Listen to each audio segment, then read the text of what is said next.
Okay, I'm back. Sorry. Screencast-O-Matic has a 15-minute limit if you don't pay for their premium, and I don't pay for the premium, so sorry about that. So we were talking about how we structure the class ukulele, and I started talking about how you don't have to just play ukulele. My sixth graders did a history unit over the Baroque period. They have Chromebooks, and I told them, I want you to go and I want you to research the Baroque period. You can use any media format that you want, but you have to tell me five things. You have to tell me when it happened. You have to tell me what was happening in the world during that time. You have to tell me what composers are considered part of the Baroque era. And you have to tell me what instruments are used in the Baroque era. And you have to, interesting facts. And I was amazed at some of the stuff that they were able to find. We had a great discussion about copyrights and make sure that we're crediting and putting things in our own words and not just copy and paste. But then I was able to let them listen to the Bach cello suites and some other, some vocal music pieces by Bach and Handel. And it was really nice to be able to talk to them on that level. And they were interested and they were intrigued. It was a great break from doing ukulele. We did it about 4 weeks in, and it ended up being a great unit. I did classical unit with my seventh grade, so I was able to mix it up. I teach music literacy units, and like they learn things like rest and quarter notes and half notes and what are they and what do they mean and how to read them. We do pitch matching. There's those great textbooks that they have for Share the Music from McGraw-Hill or whatever, and that may not even be the right name to the right company, but I was able to find some songs in there that had the Hi all, sorry for the technical difficulties. The free version of Screencast-O-Matic only lets you record up to 15 minutes, so I am too cheap to buy the full version, so I'm going to do this in two parts. I left off talking about how you don't have to just teach ukulele playing in a ukulele class. My sixth graders did a unit on Baroque music. And because we're a one-to-one school, they have Chromebooks, and I gave them 5 things to research about the Baroque period.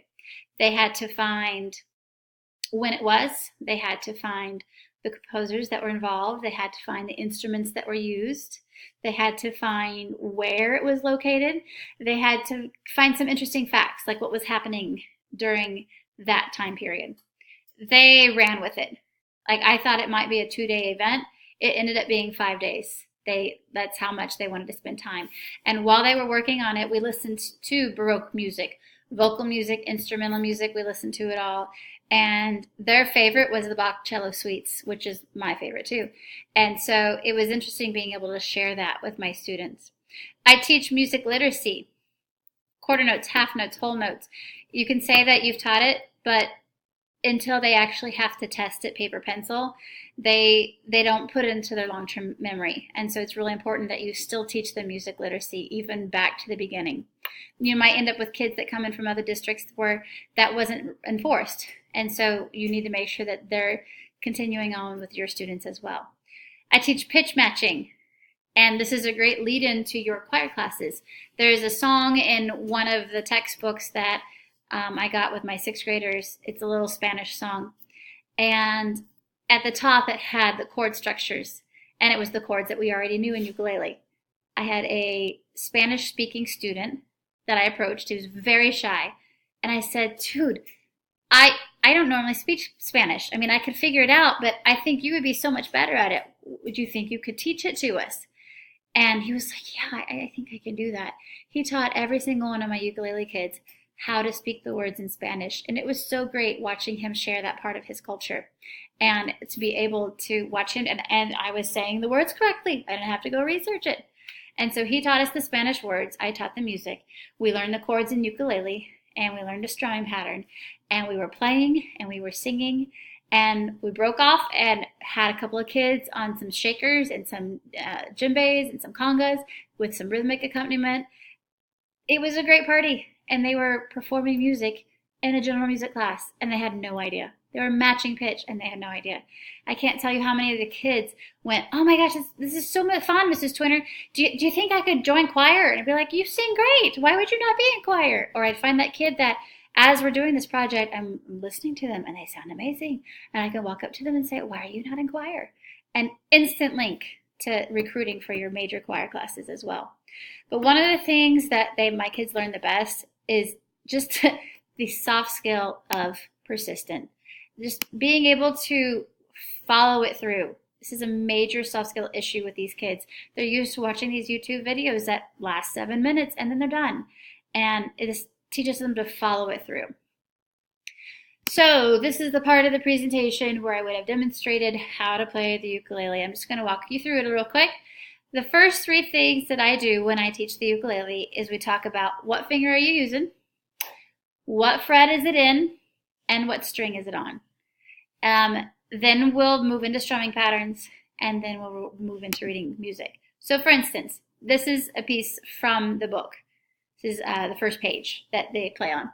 They teach the C chord and the G7 chord. I will tell you the G7 chord is rather tricky. So as you're planning this, spend a lot of time tuning the instruments, and then make sure that you got a good chunk of time at the very beginning for them to get these 2 chords. Not so much the C as the G7.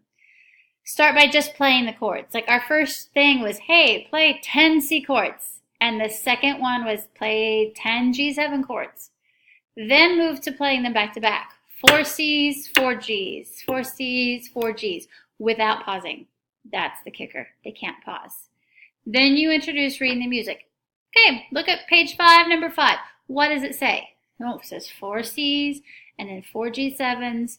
And they get used to watching and playing. And if they are like, oh, I don't know what's next, well, where is it written? It's written right here in the book. You just have to follow it number by number by number. I encourage you to practice with a metronome. I hook my phone up to my sound system. I have a metronome app that I use. I practice with a metronome so that they understand how to strum to a steady beat as a group. They might just jam on their own, but when you jam on your own, a lot of times you're out of tempo or you're not following the music and you don't realize it. But when you have to do it to a metronome, it really makes a difference. YouTube is a ukulele player's best friend.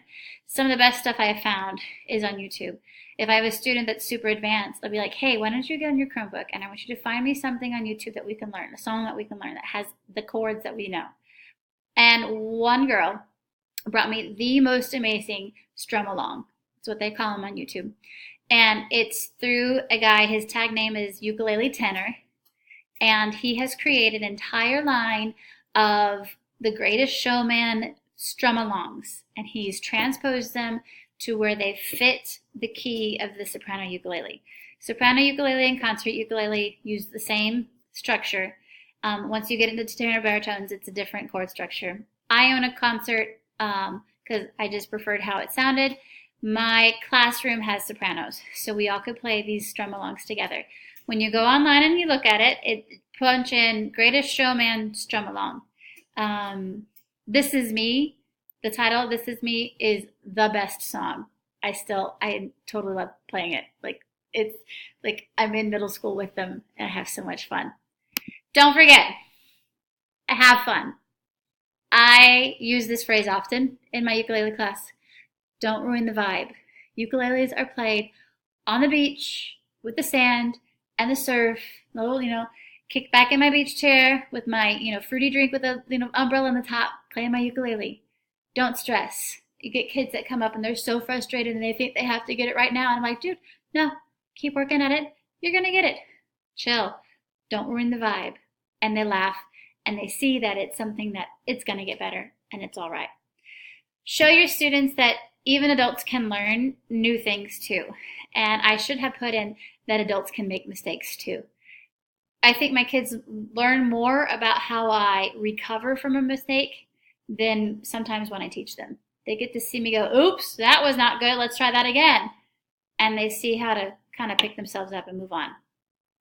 Don't forget why you got into music. We love music. We love teaching music to kids to give them a passion for learning and a spice in their life. And that's definitely what ukulele does. So before my timer goes off again, let me give you my email in case you have any questions. Thanks for making it this far. Here's my email. Feel free to contact me. Happy start of the new year of school, and I'll see you next year at MCDA.